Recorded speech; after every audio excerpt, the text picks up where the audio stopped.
Olá, muito bom dia. Muito obrigado pela sua companhia. Está começando mais uma edição do programa Agronegócio e você vai ver agora. Mercado do boi gordo em alta.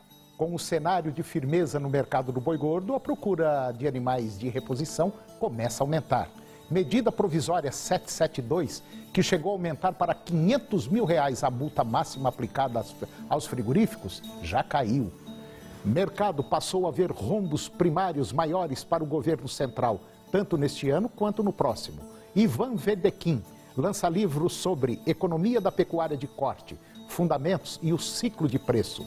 JBS divulgou o resultado do trimestre mais turbulento da sua história.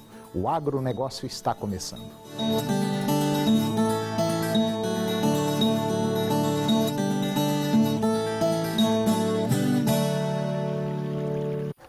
Mercado do boi gordo em alta. As boiadas que estão sendo abatidas, em sua maioria, são provenientes de confinamentos. Ou seja, estamos na entre-safra de forma definitiva. E o volume de animais que foram colocados no coxo em 2017, em praticamente todos os estados, não parece ser tão grande. As projeções de resultado na operação não eram das melhores ao longo do ano. Em São Paulo, embora a referência tenha subido novamente, ela está cotada em média R$ 132,50 à vista, livre de FUN rural. Foram verificados pagamentos acima deste valor. Aliás, preços acima da referência são extremamente comuns no levantamento. Com menos oferta de matéria-prima e melhores vendas de carne na primeira metade do mês, em função do pagamento de salários e do preço do mercado atacadista com osso e sem osso, que também subiram. Isso ajuda a valorizar a arroba do boi gordo. A medida provisória 772, que chegou a aumentar para R$ 500 mil a multa aplicada a frigoríficos e outros estabelecimentos fabricantes de alimentos de origem animal, que cometessem infrações, perdeu a sua validade após o Congresso não aprová-la dentro do prazo de praxe, que foram de 4 meses. A medida provisória ela foi enviada ao Congresso 2 semanas depois da Polícia Federal deflagrar a Operação Carne Fraca em 17 de março e anunciada como uma das primeiras medidas em resposta à crise da carne bovina brasileira que se instaurou no país desde então. E com isso, volta a valer o valor mais brando para as multas, que era de R$ 15 mil, vigentes antes da edição da medida provisória.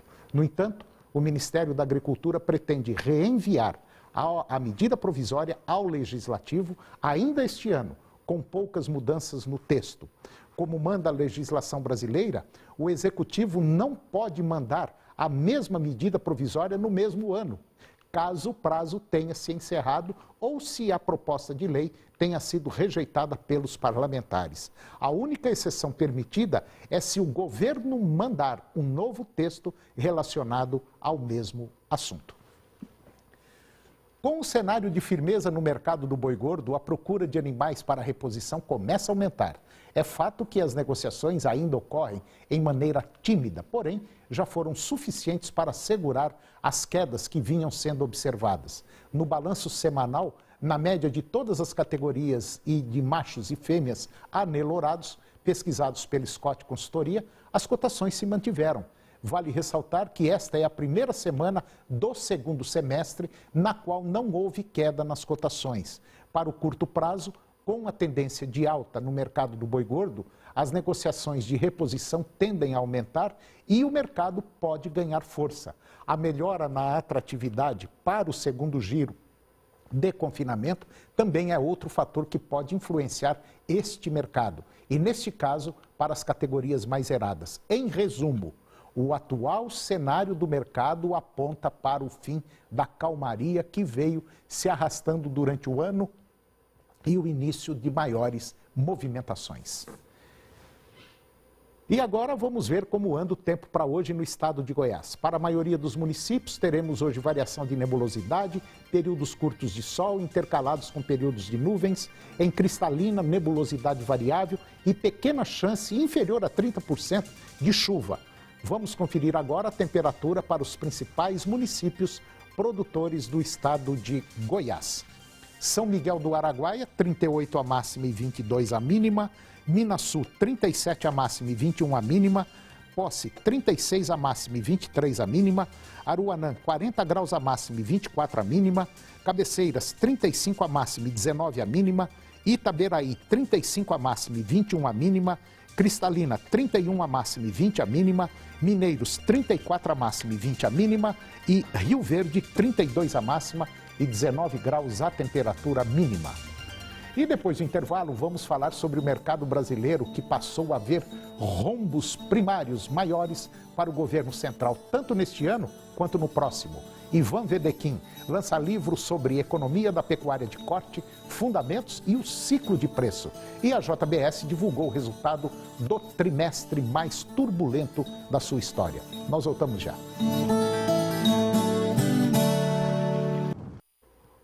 O mercado brasileiro passou a ver rombos primários maiores para o governo central. Quer dizer, governo federal, Previdência Social e Banco Central. Tanto neste ano quanto 2018.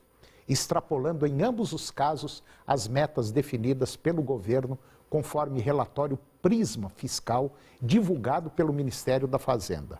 A nova projeção para 2017, feita a partir de dados coletados até o início de agosto, é de um déficit primário de 154 bilhões de reais, contra 145 bilhões de reais previstos, antes e bem acima da meta oficial do déficit de 139 bilhões de reais.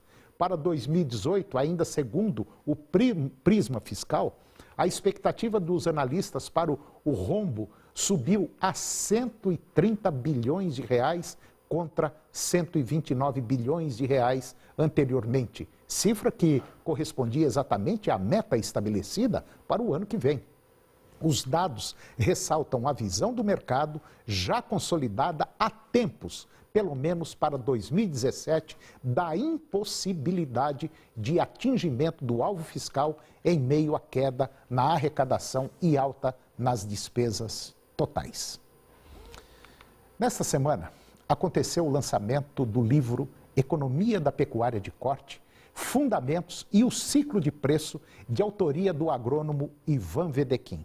Trata-se de um trabalho completíssimo sobre a pecuária de corte. Confira. Durante o 12º Rally da Pecuária realizado na FAEG, foi lançado o livro Economia da Pecuária de Corte, Fundamentos e o Ciclo de Preços. Do engenheiro agrônomo Ivan Vedequim, o livro dá uma visão global sobre o negócio da carne bovina. Bom, ele é o primeiro livro que apresenta com profundidade como é que funciona a economia da pecuária de corte no Brasil.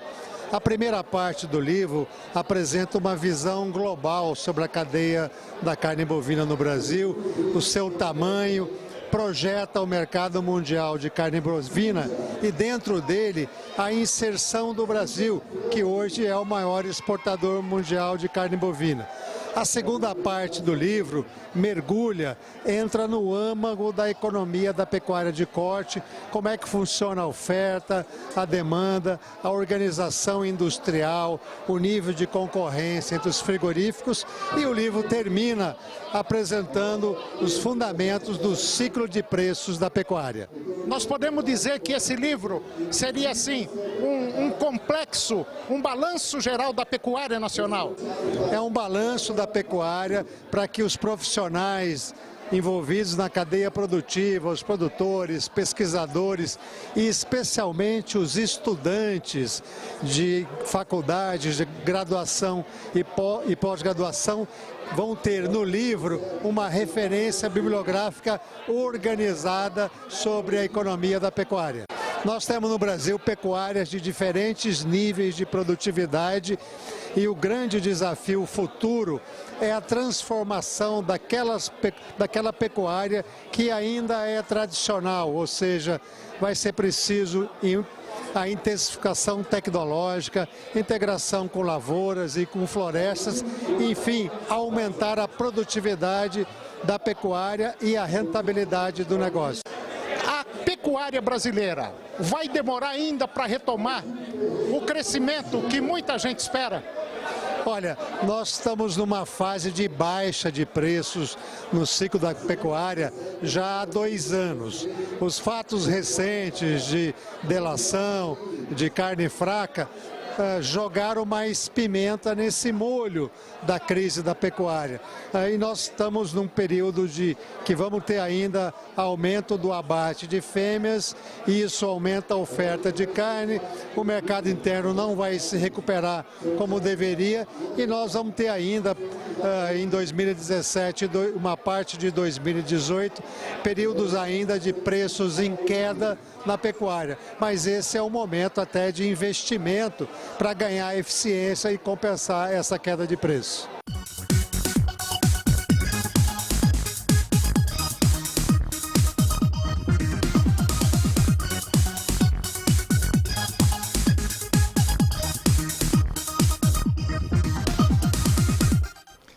E depois do intervalo, você vai ver que a JBS divulgou o resultado do trimestre mais turbulento da sua história. 17 países europeus foram afetados pelo escândalo dos ovos contaminados com inseticida fipronil. E Carolina Chaveiro da Silva, nutricionista, vai comentar sobre a importância do consumo de gordura. Nós voltamos já. Sob grande expectativa do mercado, a JBS divulgou agora o resultado do trimestre mais turbulento da sua história.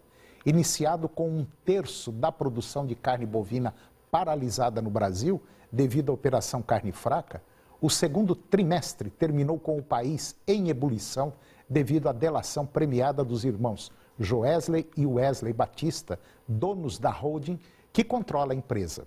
Embora os eventos policiais tenham afetado a companhia, a avaliação dos analistas é que a JBS registrou um bom desempenho, impulsionada pelo momento favorável lá nos Estados Unidos. E considerando a média das estimativas do BTG, do Banco BTG, BTG Pactual, Citi, Itaú, BBA e UBS, a JBS teve lucro líquido de 459 milhões de reais de abril a junho. E se confirmado, será um resultado inferior ao do mesmo período do ano passado, de 1 bilhão e 500 milhões de reais. Mas esse ganho bilionário daquele período, 2016, foi alavancado por uma variação cambial de cerca de 2,5 bilhões de reais. A expectativa positiva, com o resultado da JBS agora no segundo trimestre, ajuda a explicar parte da alta das ações da empresa. Outros fatores, o acordo com os bancos do Brasil para renegociar dívidas de curto prazo, a retomada dos abates de bovinos e o avanço do plano de venda de ativos também dão suporte de valorização das ações da JBS. Um total de 17 países europeus foram afetados agora pelo escândalo dos ovos contaminados com inseticida fipronil. Pelo menos é o que afirmou recentemente a Comissão Europeia. Esses ovos produzidos na Bélgica e nos Países Baixos foram distribuídos também na Alemanha, Suécia, França, Reino Unido, Áustria, Irlanda, Itália, Romênia, Luxemburgo, Polônia, Eslováquia, Eslovênia e Dinamarca. A Comissão Europeia anunciou que fará uma reunião com ministros no próximo dia 26 de setembro para tirar as lições relevantes desse escândalo. O fipronil é uma substância tóxica que se usa para combater piolhos, ácaros e carrapatos, entre outros parasitos, em cães e outros animais. O consumo excessivo desse inseticida, pelo menos no ovo, pode causar danos ao fígado, às glândulas tireoides e aos rins.